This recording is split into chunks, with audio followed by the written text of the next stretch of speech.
সৌমেন মণ্ডল, আমি সৃষ্টি computer hardware ক্লাসের ফার্স্ট সেমিস্টার স্টুডেন্ট। আজকে স্যার আমাদের একটা ইনভার্টার কীভাবে কোন জিনিসের কী কাজ আছে তা আমাদের শিখিয়েছে। এখানে যে লাল ও ব্ল্যাক তারটা দেখতে পাচ্ছেন, একটা পজিটিভ একটা নেগেটিভ, এই দুটো তারটি জোড়া থাকে হচ্ছে ইনভার্টারে 12 ভোল্টের ব্যাটারির সাথে।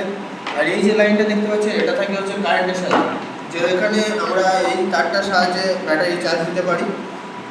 আর এখানে যে এই যে প্লাগটা দেখতে পাচ্ছেন, এই প্লাগ থেকে তার দিয়ে আমাদের বোর্ডের সাথে জোড়া থাকে, যখন হচ্ছে কারেন্ট চলে যায় যাতে ব্যাটারির সাথে যে ব্যাটারিটা ব্যাকআপটা দেওয়ার জন্য এখান থেকে তারটি যায়। এখানে যে সুইচটা দেখতে পাচ্ছেন এটা অফ থাকলে, কারেন্ট যদি থাকে এটা অফ করে রাখা হয় যাতে ব্যাটারিটা চার্জ হয়, আর কারেন্ট চলে গেলে এখানে এই সুইচটা চালু করা হয়, তখন আমাদের ব্যাটারি ব্যাকআপ দেওয়ার থাকে।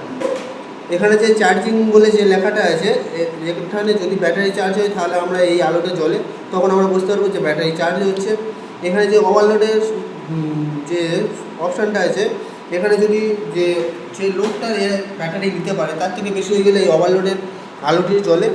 এখানে যে লেখা আছে ব্যাটারি লো, মানে আমাদের যদি যে ব্যাটারিটি আছে, যে ব্যাটারিটা যদি লো হয়ে যায়, মানে চার্জ যদি কমে যায়, যার জন্য এই ব্যাটারি লো অপশানটা থাকে, যার জন্য আমরা বুঝতে পারি এই আলোটি জ্বললে। আর এখানে আছে ইউপিএস অন, যদি আমরা কোনো বাড়িতে, এখনকার বাড়িতে হচ্ছে ল্যাপটপ কম্পিউটার চালানো হয় এবং ডিজিটাল টিভি চালানো হয়, এই ইউপিএস অনটা থাকে এই কারণে যাতে না ল্যাপটপের কম্পিউটারের যাতে না ক্ষতি হতে পারে। নমস্কার।